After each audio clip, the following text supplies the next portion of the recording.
Miami Beach, Florida, March 1962. The Fontainebleau Room was the most exclusive restaurant on Collins Avenue. Crystal chandeliers, white tablecloths, ocean view. Reservations booked months in advance. Dean Martin's group had a reservation for 8 p.m. 6 men in suits walked toward the entrance, 5 white, 1 black. The owner, Vincent Caruso, stood at the door, smiling, ready to greet Hollywood royalty. But when he saw all 6 men approaching, his smile faded. Dean Martin had been performing in Miami Beach for a week. His show at the Fontainebleau Hotel was sold out every night. The crowds loved him. The critics praised him. The city welcomed him. His band had been with him for years. Tommy on trumpet, Eddie on bass, Frank on drums, Charlie on sax, and Marcus Johnson on piano. Marcus had been Dean's pianist since 1947. 15 years. Over 2,000 performances together. Marcus wasn't just a musician. He was Dean's arranger, his musical director, the man who made every song sound exactly right. When Dean sang That's Amore, it was Marcus who played the opening notes that made audiences melt.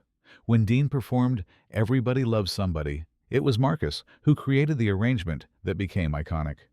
Marcus was 42 years old, married, 3 kids, born in New Orleans, classically trained at Juilliard, one of the best jazz pianists in America. And he was black. In 1962, Miami Beach was segregated, not legally. The Supreme Court had ruled against segregation years earlier.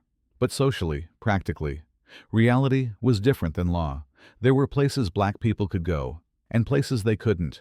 The Fontainebleau Room was one of those places. Dean's group reached the entrance at 7:55 p.m. Vincent Caruso stepped forward. His smile was back, but it was forced now, nervous. "Mr. Martin, welcome, welcome. Your table is ready?" Dean shook his hand. "Vincent, good to see you. Please, come in. We have your favorite corner table. Ocean view. Perfect." The group started to enter. Vincent put his hand up, gently, blocking Marcus. "Gentlemen, please."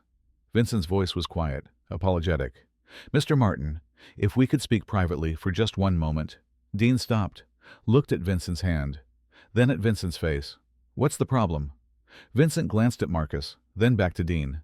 "No problem at all. Just a small, administrative matter. 1 second." Dean didn't move. "Say what you need to say." Vincent's smile disappeared. He lowered his voice. "Mr. Martin, you know we love having you here. You're always welcome. Your friends are welcome, but—" He glanced at Marcus again. "Your friend, the pianist. I'm afraid there's a misunderstanding." "What misunderstanding?" "Well, you see, we have certain clientele expectations. Our guests are accustomed to a certain atmosphere." Dean's face was completely neutral. "I don't understand what you're saying." Vincent was sweating now. "Mr. Martin, please, you know Miami Beach. You know how things are. We have rules we have to follow." "What rules?" Vincent leaned closer, whispered, "White guests only. I'm sorry. It's not personal. It's just how we operate." Dean looked at Marcus. Marcus stood there, face calm. He'd been through this before, many times. Dean looked back at Vincent. "So you're saying Marcus can't eat here?" "I'm saying we have a policy." "Because he's black." Vincent flinched. "Mr. Martin, please don't make this difficult." "I'm not making it difficult. You are." "Look, I'll tell you what." Vincent tried to smile again. "We'll set up a beautiful table for your friend in the kitchen, the chef's area, very exclusive, only special guests. He'll have the same menu, same service. No one will know." The other musicians looked uncomfortable. They'd heard these offers before, too. Dean stared at Vincent.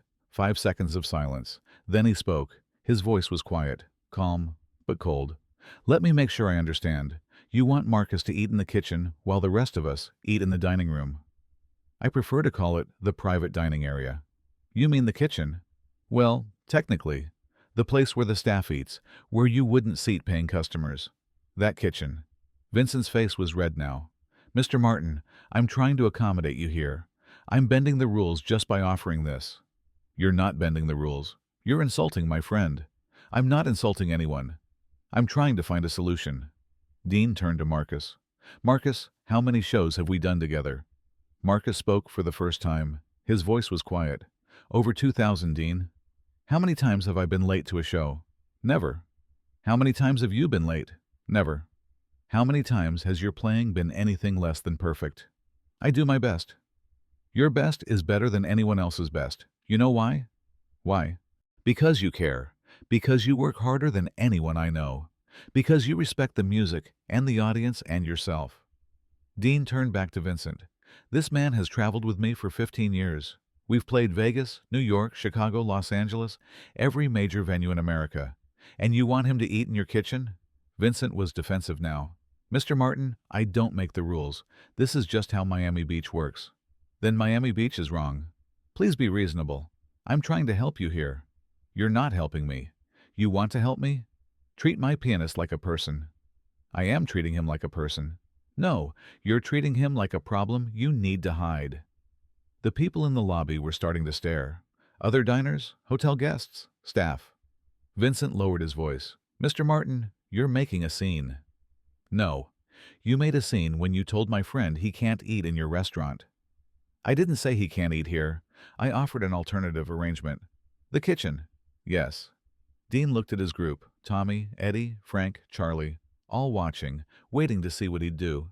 He looked at Marcus. Marcus was still standing there, calm, dignified, not angry, just tired, tired of this happening, again and again and again. Dean made his decision. Marcus, where do you want to eat? Marcus was surprised. What? Where do you want to eat? Not where someone tells you to eat. Where do you want to eat? Marcus thought about it. Anywhere I'm welcome. Dean nodded. He turned to Vincent. We're leaving. Vincent's eyes went wide. What? You heard me? We're leaving. Mr. Martin, wait. Let's talk about this. There's nothing to talk about. Dean gestured to his group. Gentlemen, let's go. The musicians looked at each other. Tommy spoke first. You're leaving because of Marcus? I'm leaving because I don't eat at restaurants that don't respect my friends. Charlie stepped forward. If Marcus isn't welcome, I'm not eating here either. Eddie nodded. Me neither. Frank. Count me out. Tommy. I'm with Dean. All 5 white musicians turned toward the door. Vincent panicked. Wait, please. Mr. Martin, let's not be hasty. Maybe we can make an exception. Dean stopped, turned around. An exception? Yes, for you. Special circumstances. Your friend can sit with you at your table. My friend? You mean Marcus? Yes. He can sit with you. So now the rules can be broken? For special guests, yes. Dean walked back to Vincent, stood close, spoke quietly so only Vincent could hear. You want to make me a special guest? Here's how you do that. You treat every person who walks through your door the same way. With respect, with dignity. You don't have rules about who's allowed and who isn't based on the color of their skin. Vincent whispered back. Mr. Martin, this isn't my decision. The hotel ownership? Then tell the hotel ownership they just lost Dean Martin as a customer. Forever. You can't mean that. I mean it. Dean raised his voice so everyone in the lobby could hear. This restaurant doesn't deserve our business, any of us. He walked to the door. His group followed. Vincent called after them. Mr. Martin, please, your reservation. Dean didn't look back. Give it to someone who deserves it more than we do. They walked out. On the sidewalk, the group stood in silence. Tommy spoke first. So, where do we eat? Dean looked up and down Collins Avenue. Neon signs, restaurants, hotels, all beautiful, all expensive, all with the same rules. He turned to Marcus. You know this city better than I do. Where can we go? Marcus smiled. Sad smile. There's a place. 2 blocks that way. He pointed west. Away from the beach. Away from the fancy hotels. What place? It's called Mama Rosa's. Little Italian place. Mixed crowd. Everyone's welcome. Italian? The owner's from Naples. Married to a black woman from Overtown. They don't care what color you are, as long as you can pay. Dean grinned. Sounds perfect. They walked 2 blocks west. Away from the ocean. Away from the tourists. The neighborhood changed. Smaller buildings, dimmer lights, working class. Mama Rosa's was in a corner building. Faded sign, small windows, nothing fancy. They walked in. The restaurant was half full, mix of black and white customers. Families, workers, people who couldn't afford the Fontainebleau Room. An older woman came out from the kitchen, Rosa, maybe 60 years old, apron covered in sauce stains, big smile. Marcus, baby, is that you? Marcus hugged her. Hey, Mama Rosa, got room for 6? She looked at the group, saw Dean Martin. Her eyes went wide. Oh, my lord, Dean Martin, here, in my restaurant? Dean smiled. If you'll have us. Have you? Baby, I'll cook you the best meal you ever had. Come, come, sit. She led them to a table. Not by the ocean, no chandeliers. Just a simple table with a checkered tablecloth. Dean sat down, looked around. The restaurant was simple, clean, honest. This is perfect, he said. Rosa beamed. You want menu, or you trust me? I trust you. Good, you won't regret it. She disappeared into the kitchen. For the next 2 hours, they ate. Pasta, fresh bread, chicken parmesan, tiramisu. Rosa was right. Best meal Dean had eaten in Miami Beach. But more than the food, Dean noticed something else. The other customers. They'd recognized him. Some asked for autographs, some just waved. Everyone was friendly, natural. No one cared that he was sitting with a black musician. No one cared that it was a mixed group. They just cared that they were people. Eating. Enjoying a meal together. This, Dean thought, is how it should be. When the bill came, Dean refused to look at it. He put down $200, 5 times what the meal cost. Rosa tried to give it back. No, no, too much. Not enough, Dean said. This is the best restaurant in Miami Beach, and I'm going to tell everyone. Rosa cried, hugged him, kissed his cheek. The next morning, Dean did something he rarely did. He called a reporter. Not his PR team, not a publicist, a journalist, Sarah Martinez from the Miami Herald. Sarah, I want to tell you about something that happened last night. He told her the whole story. The Fontainebleau Room, Vincent Caruso, the offer to seat Marcus in the kitchen, the walkout, and Mama Rosa's, the real meal, the real people. Sarah took notes. Mr. Martin, this is a big deal. This could cause problems for you in Miami Beach. I don't care. The hotel might ban you. Let them. Some people won't like this. Some people need to hear it. The story ran on the front page the next day. Dean Martin walks out of exclusive restaurant over racial policy. By noon, it was national news. Papers across the country picked it up. Wire services ran it. Radio stations discussed it. The response was divided. Some people praised Dean, called him a hero, said he did the right thing. Others criticized him, said he was making trouble, said he should respect local customs. Dean didn't respond to any of it. He just kept performing his show. But something happened at the Fontainebleau Room. Customers started canceling reservations. Not all of them, but enough. People who'd read the story. People who thought, if Dean Martin won't eat there, maybe I shouldn't either. Black celebrities who performed in Miami Beach started boycotting the hotel. Sammy Davis Jr., Harry Belafonte, Nat King Cole. They all said, if Marcus Johnson isn't welcome, we're not coming either. Vincent Caruso tried to do damage control. He released a statement.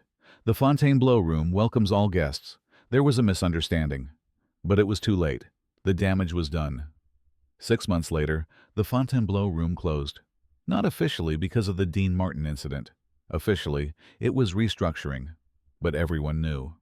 The restaurant that wouldn't seat Marcus Johnson couldn't survive after Dean Martin walked out. Mama Rosa's, on the other hand, became famous. Tourists came to eat where Dean Martin ate. Rosa had to hire more staff, expand the dining room, add a second seating. She put up a photo on the wall. Dean, Marcus, and the group. Sitting at that checkered tablecloth table, smiling. Under the photo, a sign. Everyone is welcome at Mama Rosa's.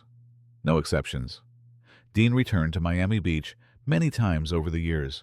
He never ate at the Fontainebleau Hotel again. Never even performed there. But every time he came to Miami, he ate at Mama Rosa's, and Marcus was always with him. In 1964, 2 years after the incident, the Civil Rights Act passed. It became illegal to discriminate in public accommodations based on race. Restaurants, hotels, theaters, all had to serve everyone equally. Dean's walkout didn't cause the Civil Rights Act, but it was part of a larger movement, part of a cultural shift, people standing up, saying this isn't right, sometimes with protests, sometimes with marches, and sometimes quietly, by walking out of a restaurant and choosing to eat somewhere that treated people like people. Marcus Johnson continued playing with Dean until 1982, 35 years together. When Marcus retired, Dean threw him a party, at Mama Rosa's, of course. In his speech, Dean said, "Marcus is the best musician I ever worked with, but more than that, he's my friend, and I don't choose friends based on talent. I choose them based on character. Marcus has more character than anyone I know. Marcus died in 1989. Dean spoke at his funeral.